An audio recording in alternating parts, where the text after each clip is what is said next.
할렐루야. 네, 주님의 사랑과 은총이 또 수예배에 참석하신 모든 분들에게 함께 하시기를 간절히 기원합니다. 우리 약지자분들 서로 인사할까요? 만나서 반갑습니다. 주님의 은혜가 함께 하길 바랍니다. 네, 오늘 말씀 제목은 뭐더랍니다. 예언자적인 삶을 삽시다. 다시 한번요. 예언자적인 삶을 삽시다. 예, 예언자적인 삶을 삽시다 라는 제목으로 함께 은혜 말씀을 나누겠습니다.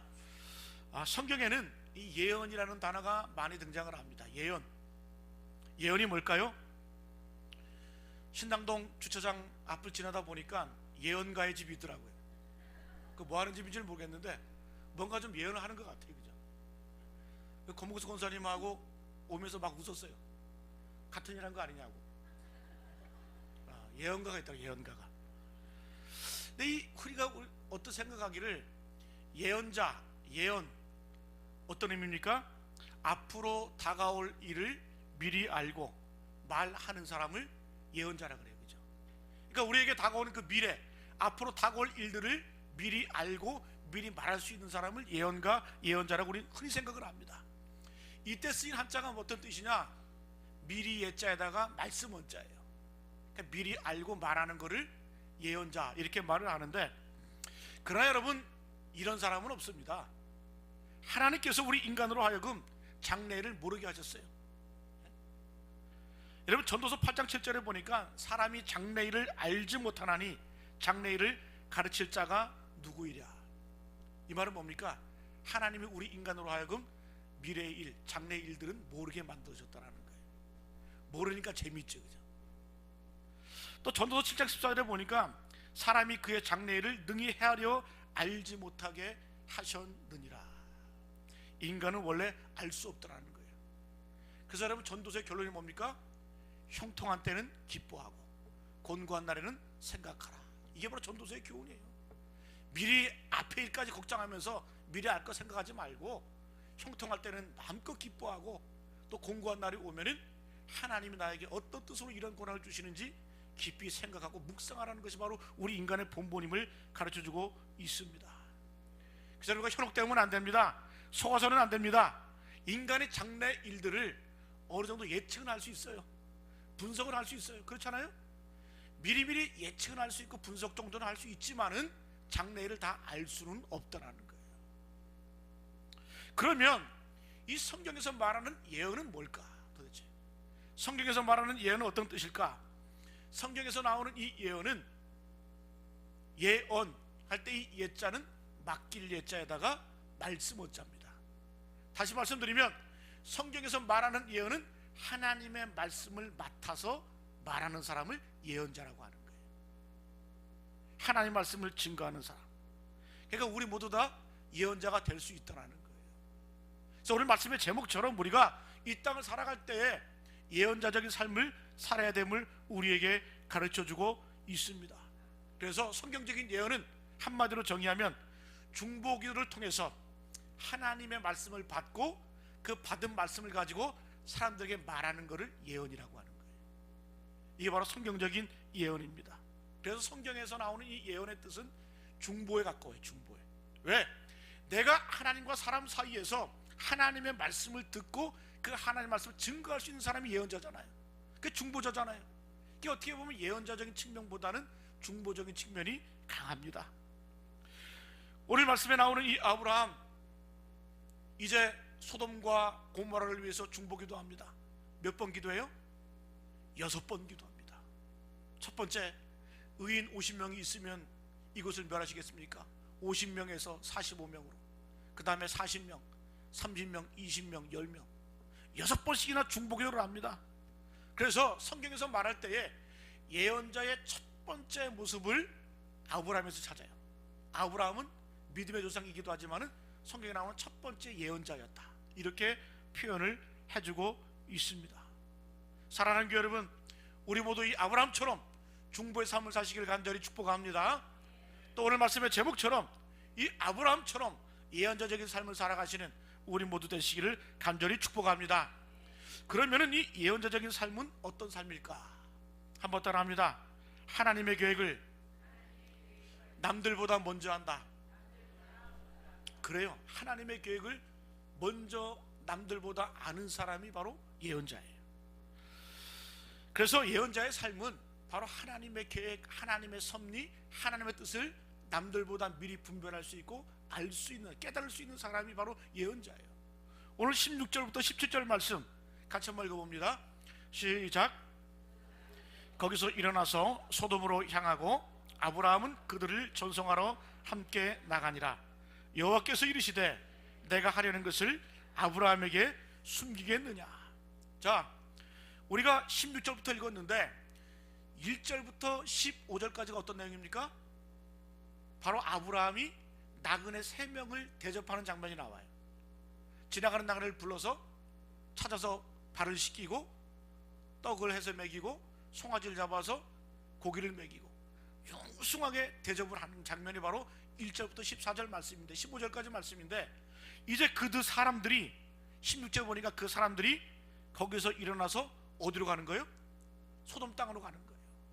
대접 잘 받고 아브라함 집에서 소돔 땅으로 향해 가는데, 이 아브라함이 대접한 사람은 3명이에요. 3명. 근데 성경의 학자들이 이 세 사람 도대체 누굴까? 어떤 사람들일까? 대부분의 학자들이 이야기하기를 이 3명 중에 2명은 천사였고 바로 1명은 하나님이셨다, 이렇게 이야기를 합니다. 그래서 이 부지 중에 이 아브라함이 천사를 대접하고 하나님을 대접한 거예요. 하나님께서 어떤 모습으로 오신 거예요? 일상적인 삶, 일상적인 사람의 모습으로 우리에게 다가오신다는 사실이에요. 그래서 여러분, 우리가 기도할 때, 찬양할 때 하나님의 임재를 경험하기도 하지만은 내 삶, 일상적인 영성이 중요한 거예요. 내 영성, 일상적인 영성이 개판인데 하나님 찬양하고 기도 열심히 하면 뭐 하겠어요? 예? 사람 사랑할 줄 모르고 함부로 대하고. 여러분, 뭐예요?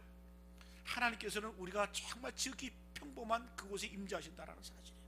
누구의 모습으로? 사람의 모습으로 온다는 사실입니다.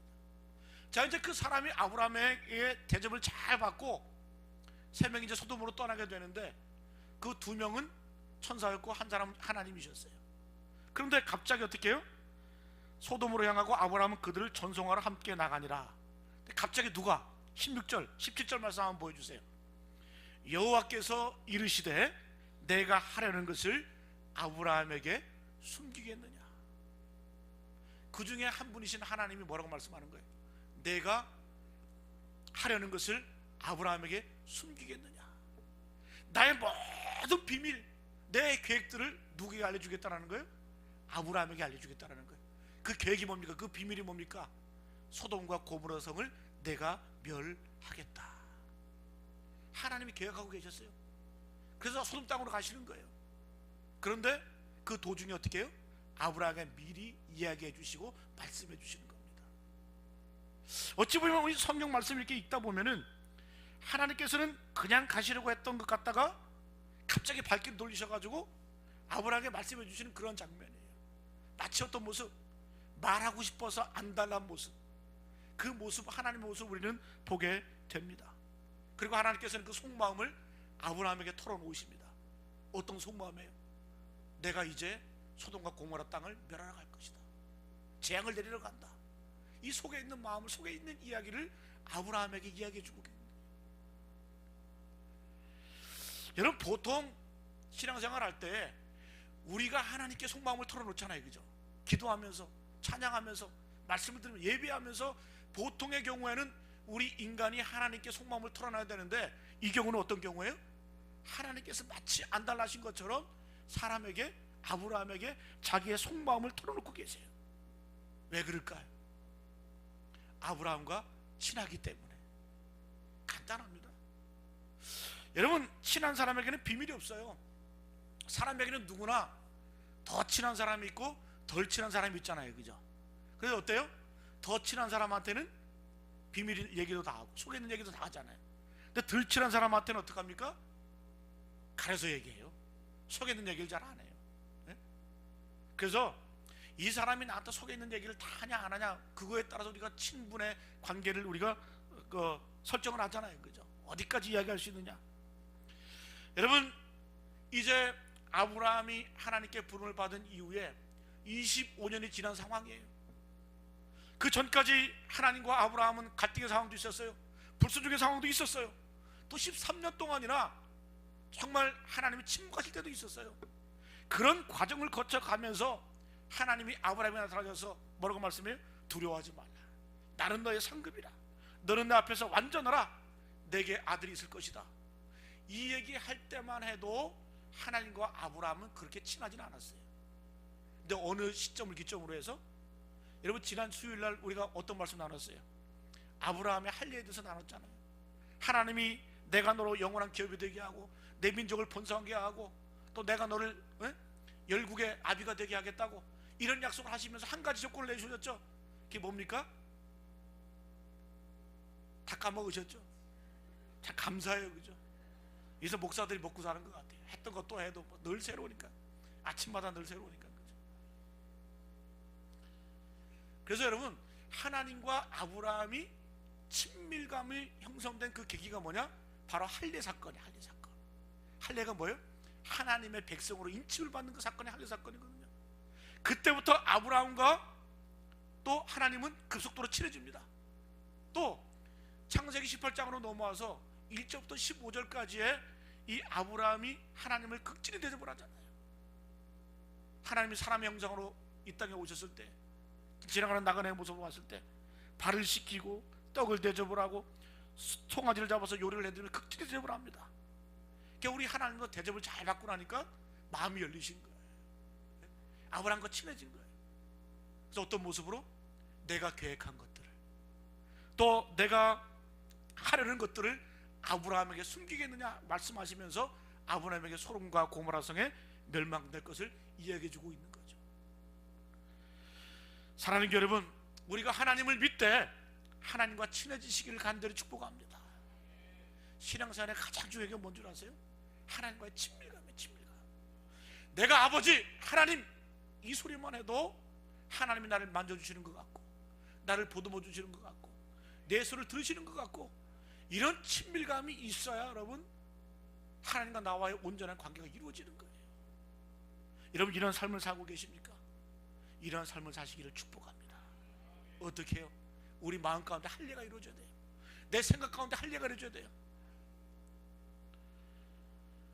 우리가 아무리 하나님을 열심히 믿어도 하나님과 나와의 관계가 서먹서먹할 때가 있잖아요. 그죠? 마치 소 닭 쳐다보듯이, 그죠? 그런 관계는 여러분 친밀한 관계가 아니에요. 늘 우리가 하나님의 말씀을 들을 수 있어야 되고, 또 하나님의 말씀을 우리가 비밀을 알 수 있어야 되고, 또 하나님이 우리에게 당신의 비밀을 알려주실 정도로 그런 친밀감이 조성되어야 된다는 거예요. 아브라함은 바로 그런 모습이었습니다. 오늘 하나님께서는 내가 하려는 것을 아브라함에게 숨기겠느냐라고 말씀하시면서 그 어느 누구에도 알려주신 적이 없어요. 오직 아브라함에게만 소돔과 고모라 성을 멸망시킬 것이다, 이 얘기만 오직 아브라함만 알고 있는 거예요. 그 아브라함이 예언자 된 거죠. 그래서 여러분 뒤에서 나오는 성경 구절 어떤 내용입니까? 아브라함이 이제 그 땅을 위해서 중보기도 하잖아요. 멸하지 마십시오, 살려주십시오, 고쳐주십시오, 이렇게 중보기도 하는 장면이잖아요. 그래서 첫 번째 예언자적인 삶은 어떤 삶이냐? 하나님의 계획을 남들보다 먼저 아는 사람이 바로 예언자적인 삶이에요. 그건 어떻게 할 수 있을까? 하나님과 우리와의 친밀감이 이루어져야 돼요. 아브라함처럼 하나님과 정말 하나님이 말하지 않고는 견디지 못할 정도의 그런 친밀감, 속에 있는 것까지 다 얘기할 수 있을 정도로 그런 친밀감이 우리 가운데 있어야 될 줄로 믿습니다. 그래서 우리 신앙의 목표가 뭔 줄 아세요? 바로 이거예요. 성공하고 축복받고 그건 나중 문제고, 하나님과 먼저 친해져야 돼요. 하나님과 먼저 친밀감이 있어야 돼요. 두 번째 못다합니다. 예언자적인 삶은 담대함을 갖게 된다. 예언자는 두 번째로 담대해요. 마음이 담대해요. 여러분 우리가 하나님 앞에 선다는 것, 하나님 앞에 선다는 것 굉장히 은혜로운 일입니다. 그러나 동시에 엄청나게 두려운 일이기도 합니다. 자, 생각해 보세요. 내가 지금 당장 하나님 앞에 선다고 생각해 보세요. 얼마나 감격스럽고 은혜스러울까. 근데 동시에 어때요? 두렵죠. 두렵고 떨리는 마음이 있을 거 아니에요. 그래서 구약 성경에는 하나님을 본다는 것, 하나님을 대면한다는 것은 바로 죽음을 의미했어요. 하나님을 보면 죽어요. 여러분 출애굽기 33장 20절 말씀 같이 한번 읽어볼까요? 시작. 또 이르시되 내가 내 얼굴을 보지 못하리니 나를 보고 살 자가 없음이니라. 보세요, 하나님이 모세에게 말씀하시는 거예요. 내가 내 얼굴을 보지 못하리니 나를 보고 살 자가 없음이니라. 그 구약 시대에는 하나님을 보는 자는 죽는 거예요. 그런 두려움, 그런 신비스러움이 하나님께 있었어요. 그래서 하나님이 모세에게 뭐라고 말씀해요? 내가 나를 정면으로 보면 죽으니까 등짝만 살짝 보여주겠다, 그렇게 말씀하시잖아요.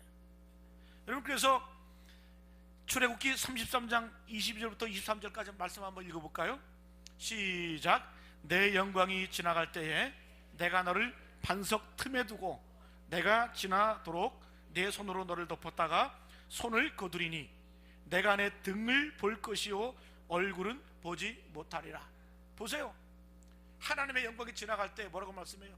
내가 너를 반석 틈에다 이렇게 두고 죽으니까 내 손으로 내 얼굴을 가렸다가 어떻게 내가 지나갈 때 살짝 손을 펴주겠다는 거예요. 마치 뭐같이? 애기들하고 놀듯이 까꿍 하듯이. 그러니까 여러분 말씀이 한번 뉘앙스를 한번 보세요. 이제 하나님의 영광이 임재하고 하나님의 영광이 지나가게 되는데, 하나님께서는 하나님의 영광을 정면으로 보면 죽으니까 어떻게 해요? 바위 틈에다 몰래 이렇게 숨겨 놓으시고 어떻게 해요? 모세의 얼굴 손으로 가려주셔요. 그 지나가시면서 지나감과 동시에 손을 딱 피는 거예요. 그래서 모세가 뭘 봤다 그래요? 내가 내 등을 볼 것이요 얼굴은 보지 못하리라. 하나님의 등짝은 어떤 모습이었을까? 모세는 하나님의 등을 봤어요. 왜요? 하나님을 보면 죽습니다. 그만큼 구약성경에서 하나님이라고 하는 존재는 두려운 존재였어요. 여러분 창세기 32장 30절에 보면 이 야곱이 하나님을 만나는 사건이 나오는데, 보세요, 한번 같이 한번 읽어볼까요? 시작. 그러므로 야곱이 그곳 이름을 분이엘이라 하였으니 그가 이르기를 내가 하나님과 대면하여 보았으나 내 생명이 보존되었다 함이더라. 자, 여러분 창세기 32장이 어떤 내용이에요? 이 야곱이 형 에서를 만나기 이전에 야복 강가에서 주님을 만나는 장면 아니에요? 그죠? 주님과 대면해서 씨름하잖아요. 하나님 얼굴 대면을 했어요. 그래서 하나님을 보았다, 그 뜻이 분이엘이라는 뜻이에요. 분이엘. 그런데 야곱이 어떻게 해요? 내가 하나님과 대면하여 보였으나 내가 죽지 않고 살았다. 이 얘기하는 게 바로 야곱의 표현이에요. 여러분 하나님을 보면 죽습니다. 이 사실을 아브라함도 모를 리가 없죠. 그런데 아브라함은 보십시오, 오늘 말씀해 보니까 아브라함 이런 위험을 감수하고 하나님께 나아가잖아요. 뭐하러? 중보기도 하러 나가. 중보기도 하러. 또 심지어 하나님께서 이미 소돔과 고모라 땅을 멸망시키기로 작정하셨는데, 심판을 작정하셨음에도 불구하고 그걸 어떻게 해요? 돌리기 위해서 하나님께 나아가잖아요. 겁을 상실한 거죠, 어떻게 보면. 그런데 잘 아시는 대로 아브라함이 이렇게 담대한 사람이 아니었어요. 겁이 많았잖아요. 어떻게 알 수 있어요? 창세기 12장과 20장에 보면은 두 번씩이나 속이죠. 뭘요?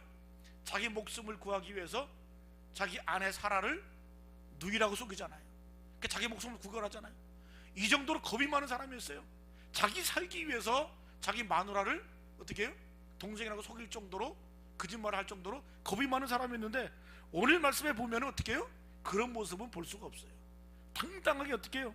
아브라함이 가까이 나가 이르되, 하나님께 막 중보하면서 나아가는 거예요. 어떻게 이렇게 담대해졌을까? 원래 이런 모습 아니었거든요. 아브라함은 겁 많은 사람이었거든요. 바로 여러분 하나님과의 친밀한 기도인 줄로 믿습니다.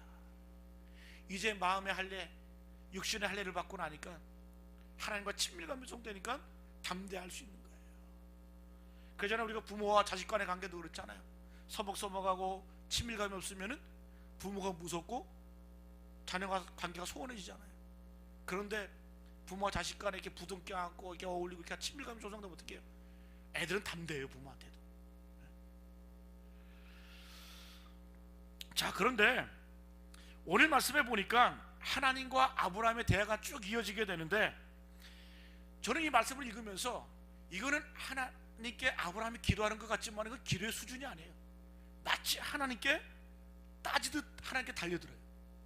보실래요? 25절 23절 말씀 시작. 아브라함이 가까이 나아가 이르되 주께서 의인을 악인과 함께 멸하려 하시나이까. 대부분의 사람들이 이걸 아브라함의 중복이다라고 이야기를 하는데 이건 기도가 아니에요. 하나님께 따지는 거예요. 보세요. 의인을 악인과 함께 멸하려 하시나이까. 따지는 거죠. 24절도 보세요. 그 성중에 같이 읽어볼까요? 24절 말씀 시작. 그 성중에 의인 50명이 있을지라도 주께서 그곳을 멸하시고 그 50일로하여 용서하지 아니하시리까. 용서 안 해주겠습니까? 따지는 거죠. 25절 이제는 아예 아브라함이 하나님을 책망하듯 매게. 25절 같이 한번 읽습니다. 시작. 주께서 이같이 하사 의인을 악인과 함께 죽이심은 부당하오며 의인과 악인을 같게 하심도 부당하니이다. 세상을 심판하신 이가 정의를 행하실 것이 아니니까. 자 보세요. 주께서 이같이 하사 의인을 악인과 함께 죽이심은 어떡하다? 누구한테 부당하다는 거예요? 아브라함이 하나님한테 당신 부당합니다, 하나님 부당합니다 이렇게 하는 거예요. 한 번뿐이 아니에요. 의인과 악인을 같이 하심도 어떻다? 부당하니이다. 좀 뒤로 가면 더 심해요. 보여주세요. 25절 말씀 25절 말씀 네. 세상을 심판하시는 이가 정의를 행하실 것이 아니니까. 이건 뭐예요? 하나님한테 어떻게 해요? 정의를 좀 행하라는 거예요. 정의롭게 하나님 보고 살라라는 거예요. 정의롭게 심판하라는 거예요. 왜 의인과 악인을 함께 멸하라 하십니까? 부당하고 하나님은 어떻게 해요? 좀 정의롭게 좀 살아보십시오 이렇게 얘기하는 거예요. 27절 말씀 시작. 아브라함이 대답하여 이르되 나는 티끌이나 재와 같사오나 감히 죽게 하려나이다. 여기는 조금 겸손한 것 같아, 그죠? 나는 티끌 같고 재와 같은데 감히 죽게 하려 해보겠습니다. 그런데 29절 30절 30절에 보니까 어찌하려 하시나이까로 끝나요. 여러분 이게 기도입니까? 하나님 앞에 묻고 따지는 거지. 왜 이렇게 됐을까? 왜 이렇게 당당할까? 하나님과 친밀해졌기 때문에 이게 가능한 거예요. 사랑하는 여러분, 우리가 정말 신앙생활 하면서 하나님을 두려운 존재로서 갑니다. 이런 친밀감, 이런 하나님과의 가까움, 이런 하나님과의 어떤 그러한 사랑과 정의 관계가 이루어지기를 간절히 축복합니다. 저는 이걸 보면서 이제 아브라함이 세월이 흐르면서 그 이전까지는 하나님과의 관계가 서먹서먹하고 또 두려운 존재였지만 이제 어떻게 해요? 하나님과의 관계가 회복이 되면서 친밀감이 이루어지고 또 친밀감이 이루어지고 그의 마음 가운데 담대함이 이루어진 거예요. 그래서 하나님께 이런 정도로 이해갈 수 있을 정도로 그의 마음 가운데 확신이 있었던 거예요. 여러분 에베소서 3장 12절에 보니까 우리가 그 안에서 그를 믿음으로 말미암아 담대함과 확신을 가지고 하나님께 나아감을 얻느니라. 하나님을 믿는다는 말의 뜻이 뭘까요?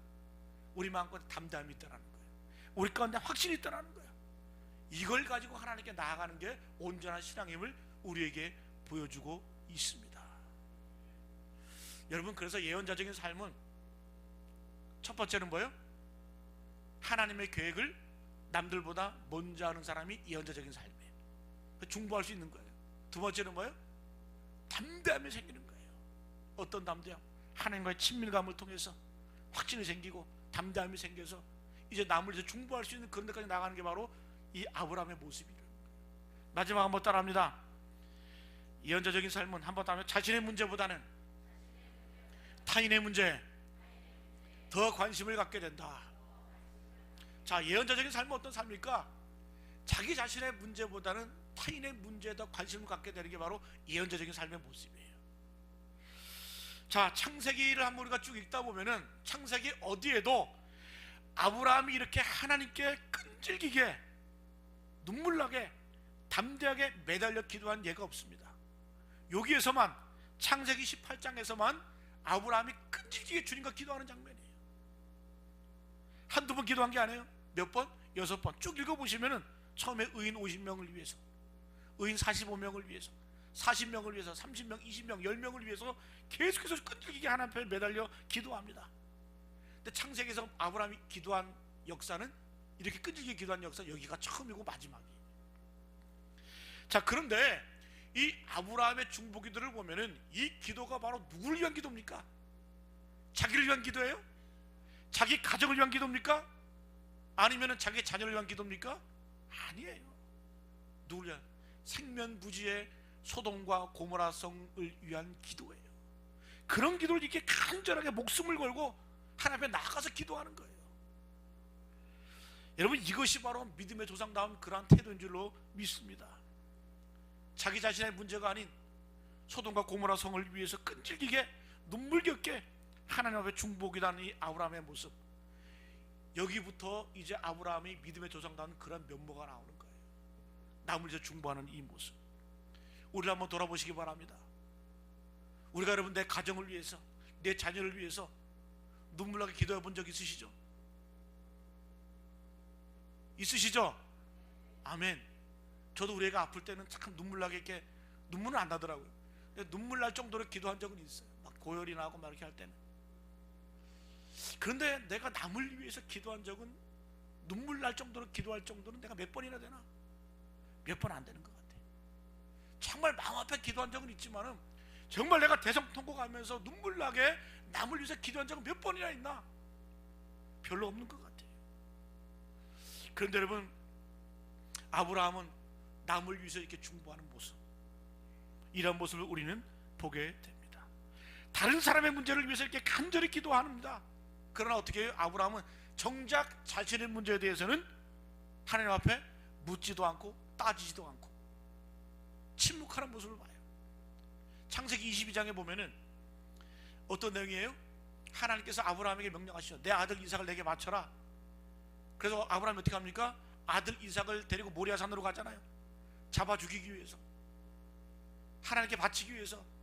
여러분, 하나님께서 아브라함에게 내 아들 독자 이삭을 내게 바치라 이야기했을 때 아브라함이 끈질기게 기도했어요? 그냥 침묵했어요. 묵묵히 순종했어요. 하나님 앞에 이런 방구하지 않았어요. 나를 멸하라 하십니까? 하나님이 부당합니다. 하나님 부당합니다. 저기를 좀 시청해 보십시오. 18장에는 그런 예정이 나오지만은 아브라함이 여러분 정작 자신의 문제에 대해서는 절대적으로 한 번도 하나님은 부당합니다 이런 적이 한 번도 없어요. 오히려 이른 새벽에 일어나서 마음이 변할까봐 아들 데리고 가잖아요. 잡아주기로. 이게 여러분 아브라함의 모습이에요. 아브라함의 모습. 남의 문제에 대해서는 하나님 앞에 철저하게 무릎 꿇고 기도하면서 매달리고 끈질기게 기도하지만은 자신의 문제에 대해서 그냥 순종해 버리잖아요. 멋있지 않아요? 여기부터 여러분 이제 아브라함이 믿음의 조상다운 그런 면모가 갖춰지는 거예요. 이게 여러분 중보자입니다. 이게 예언자입니다. 이러한 삶을 사시기를 간절히 축복합니다. 여러분, 우리가 이 땅을 살아갈 때 우리 자신에게 얼마나 많은 문제가 있습니까? 그러면 문제 해결의 방법, 축복의 비결은 나에 있지 않아요. 아무리 나를 위해서 기도해도 문제가 해결될 때도 있지만은 여러분, 그게 우리 문제 해결의 방법이 아니에요.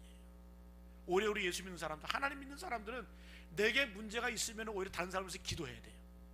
다른 사람의 문제를 통해서 우리가 더 응답을 받고 해결함을 받고 축복을 받는 거예요. 성경이 다 그렇잖아요.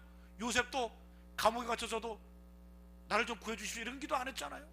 억울합니다 이런 기도 했어요? 안 했어요. 오히려 아침에 일어나서 죄수들의 얼굴을 살피고 하다 보니까 어떻게 자신의 문제가 풀리고 응답받고 축복받고 성공하잖아요. 사렙다의 한 가부, 자기가 이제 먹고 죽으려고 밀가루 조금, 기름 한 병, 요거밖에 없어요. 자신도 배고픈데 선지자 엘리야의 배고픔을 먼저 해결해 주잖아요. 타인을 먼저 배려하잖아요. 생존의 문제가 해결받잖아요. 다윗도 보십시오. 열왕기 상하에 보면 그런 말씀 있잖아요. 이 사울 왕에게 쫓겨다니면서 광야로 쫓겨다닐 때 자기 백성 이스라엘 백성이 블레셋에게 침략을 받아가지고 어떻게 해요? 블레셋을 끌려가잖아요. 근데 자기도 도망자인 입장임에도 불구하고 어떻게 해요? 쫓아가서 구해오잖아요. 그일라를 쳐서 이스라엘 백성을 구해오잖아요. 정작 자신의 문제도 있고 자기의 앞날이 막막하고 앞길이 보이지 않음에도 불구하고 그런 와중에서도 남의 문제를 해결해주고 남을 살 수 있는 그런 모습, 이게 뭐예요? 예언자적인 삶의 모습인 줄로 믿습니다. 하나님의 백성다운 삶인 줄로 믿습니다. 이렇게 사시기를 축복합니다. 오늘 말씀을 정리합니다. 오늘 말씀 제목 뭡니까? 예언자적인 삶을 삽시다. 예언자는 어떤 삶입니까?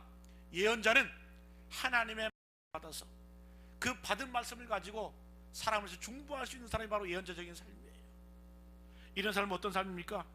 하나님의 계획을 먼저 알 수 있어요. 하나님의 뜻과 섭리를 분별할 수 있어요. 어떻게 이루어집니까? 하나님과의 친밀감을 통해서 이런 관계가 형성이 되는 거예요. 이런 친밀감이 생기면 뭐가 생겨요? 담대함이 생기는 거예요. 아브라함처럼 겁쟁했던 그 아브라함이 하나님 앞에 담대하게 말할 수 있고 기도할 수 있고 외칠 수 있고 주장할 수 있고 하나님과 마치 친구와 대화하듯이 이런 담대함이 생기잖아요. 예언자는 담대합니다. 그리고 예언자는 마지막으로 자신의 문제에 매달리기보다는 오히려 다른 사람의 문제에 매달려서 그를 축복해주고 그의 집중함으로 말미암아 그 축복이 내게로 돌아오는 그런 믿음의 조상다운 그런 삶이 바로 아브라함의 삶이요, 바로 예언자적인 삶인 줄로 믿습니다. 저와 여러분 모두가 아브라함처럼 이런 중보의 삶, 예언자의 삶을 사시기를 간절히 축복합니다.